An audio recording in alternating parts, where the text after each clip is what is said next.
महाभारत युद्ध के मध्य द्रौपदी के भीष्म पितामह से पूछे गए अंतिम 3 प्रश्न। क्या पापी के घर का खाना पाप है? पापी व्यक्ति की पहचान कैसे होती है? लोग पाप क्यों करते हैं? नमस्कार दोस्तों, आज की वीडियो में हम आपको एक ऐसी कहानी सुनाएंगे जिसे शायद बहुत ही कम लोग जानते होंगे। ये कहानी तब शुरू होती है जब महाभारत का युद्ध अपने अंतिम चरण पर था और अर्जुन के बाणों से भीष्म पितामह घायल हो चुके थे। अंबा के रूप में शिखंडी ने अपने पूर्व जन्म की प्रतिज्ञा को पूर्ण कर लिया था और अर्जुन के बाणों से छलनी होकर भीष्म पितामह बाणों की शैया पर लेटे हुए थे। भीष्म पितामह को इच्छा मृत्यु का वरदान था, इसलिए स्वयं यमराज भी उनके प्राण नहीं छीन सकते थे। वे बाणों की शैया पर लेटे हुए महाभारत के युद्ध के परिणाम का इंतजार कर रहे थे।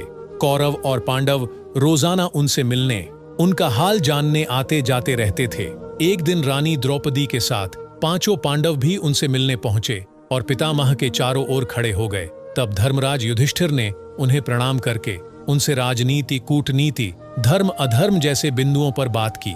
भीष्म पितामह पांडवों को उपदेश करने लगे। सभी पांडव द्रौपदी सहित उनके उपदेशों को ध्यान से सुन रहे थे, परंतु उन उपदेशों के बीच रानी द्रौपदी अचानक से खिलखिलाकर हंस पड़ी। द्रौपदी को हंसता देख भीष्म पितामह ने आहत होकर उपदेश देना बंद कर दिया।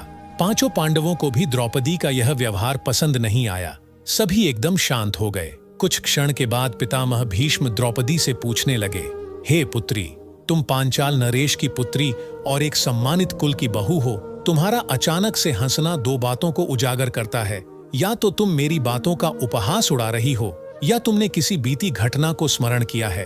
क्या मैं तुम्हारी हंसी का कारण जान सकता हूँ? द्रौपदी कहने लगी, पितामह, मेरे हंसने का भाव आपका उपहास उड़ाना बिल्कुल भी नहीं है, बल्कि मैं यह सोचकर हंस रही थी कि आज आप अन्याय के विरुद्ध लड़ने का उपदेश दे रहे हैं, लेकिन आप स्वयं जीवन भर अन्याय की ओर से लड़ते आ रहे हैं। जब मुझे भरी सभा में निर्वस्त्र किया जा रहा था, तब आपका यह ज्ञान कहाँ चला गया था? उस समय आप मौन रहकर अन्याय के पक्ष में खड़े थे। राजा विराट के यहाँ 7000 गायों को चुराने सिर्फ दुर्योधन अकेला नहीं गया था, उन चोरों में आप भी शामिल थे। और जब महाभारत का युद्ध निश्चित हो गया था, तब भी अधर्म का पक्ष भारी करने के लिए सबसे आगे आप खड़े थे। और आज आप पांडवों को धर्म अधर्म की बातें सिखा रहे हैं। मुझे यही सोचकर हंसी आई थी। द्रौपदी के नुकीले बाणों की तरह चुभने वाली बातें सुनकर भीष्म पितामह की आंखों में आंसू आ गए। वो कुछ क्षण बाद बोले, हे पुत्री, आज तुम्हारी बातें सचमुच मुझे सोचने पर मजबूर कर रही है, परंतु अब मैं विवश हूँ और आज जो मैं इन बाणों की शैया पर पड़ा हूँ, इसमें भी मेरा स्वयं का दोष है। हर व्यक्ति अपने कर्म से ही दुख भोगता है और अपने कर्म से ही सुख। पुत्री, तुम तो जानती हो कि अपनी प्रतिज्ञा से बंधा होने के कारण मैं सिर्फ एक कठपुतली बनकर रह गया, जो कारनामे तो बहुत करती है, परंतु दूसरों की इच्छा से। उस समय मैं दुर्योधन का अन्न खा रहा था। वो अन्न प्रजा को दुख पहुंचाकर एकत्रित किया गया था। उस अधर्म युक्त अन्न को खाकर मेरे अंदर के सारे अच्छे संस्कार नष्ट हो गए। उस पाप रूपी अन्न को खाने के कारण मेरी वाणी थम गई थी और उस अन्न का बना रक्त मेरे शरीर में दौड़ रहा था, जो बार बार मुझे अन्याय के पक्ष में खड़ा होने के लिए विवश कर रहा था। इसलिए मैं अपराधियों के साथ रहकर अपराध करता रहा। मैंने तुम्हारे साथ भी अपराध किया है पुत्री, इसलिए हे पुत्री, मुझे क्षमा कर दो। परंतु आज मैं जो उपदेश कर रहा हूँ, इनमें लेश मात्र भी पाप नहीं है। पाप से बना मेरा सारा रक्त अर्जुन के इन बाणों की शैया पर लेटकर बह चुका है।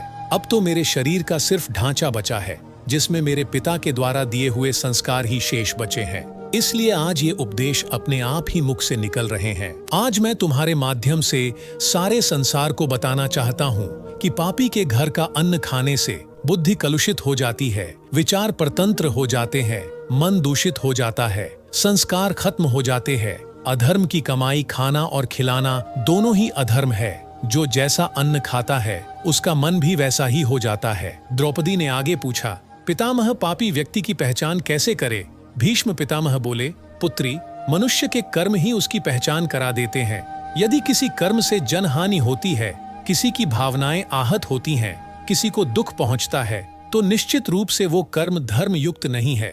दूसरी बात, जो व्यक्ति अपना स्वार्थ सिद्ध करने के लिए धर्म और सत्य के मार्ग से अलग हटकर चलता है, सत्य को दबाने का प्रयास करता है, जो समय आने पर सत्य के पक्ष में खड़ा न हो सके, उसे आप निश्चित ही पाप की कमाई खाने वाला समझिए। पापी व्यक्ति धर्म की प्रशंसा तो करेगा, भीड़ में उनके साथ भी चलेगा, परंतु आवश्यकता पड़ने पर जो मौन रहे तो समझ लेना कि वो पाप की कमाई खाने वाला है। दुनिया में लाखों प्रकार के पापी हैं, उन्हें समझना और पहचानना बड़ा कठिन है। पुत्री, ऐसे लोगों की अवसर आने पर ही पहचान होती है। द्रौपदी ने पितामह से पूछा, पितामह, लोग पाप क्यों करते हैं?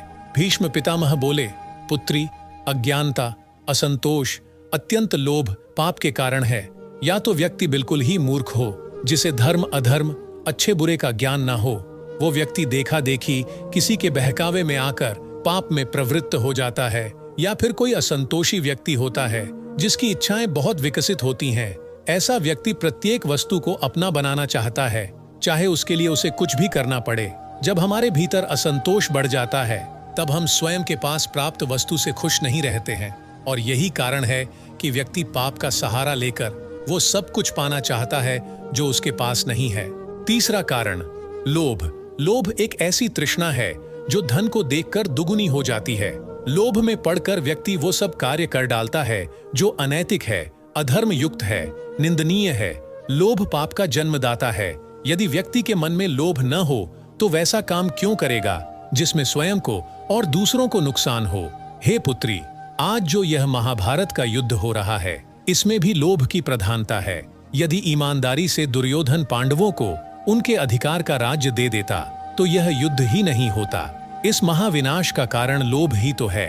भीष्म पितामह आगे बोले, हे पुत्री, बिना स्वार्थ के पाप नहीं होता। वो स्वार्थ चाहे किसी भी रूप में हो, चाहे धन का स्वार्थ हो, पद प्रतिष्ठा का स्वार्थ हो, काम वासना का स्वार्थ हो, या पुत्र मोह का स्वार्थ हो, ये सभी स्वार्थ जब तक सीमित रहते हैं, व्यक्ति संतोषी रहता है, तब वह पापी नहीं बनता। जब स्वार्थ असीमित हो जाते हैं, तब व्यक्ति असंतोषी हो जाता है और स्वार्थ पूर्ति हेतु पाप के मार्ग पर चलने लगता है। तो दोस्तों, ये थे द्रौपदी के भीष्म पितामह से पूछे गए अंतिम 3 प्रश्न। दोस्तों, आशा करता हूं कि ये वीडियो आपको अच्छा लगा होगा। वीडियो पसंद आया हो तो वीडियो को लाइक और शेयर करें। चैनल पर नए आए हैं तो चैनल को सब्सक्राइब करना ना भूलें। धन्यवाद।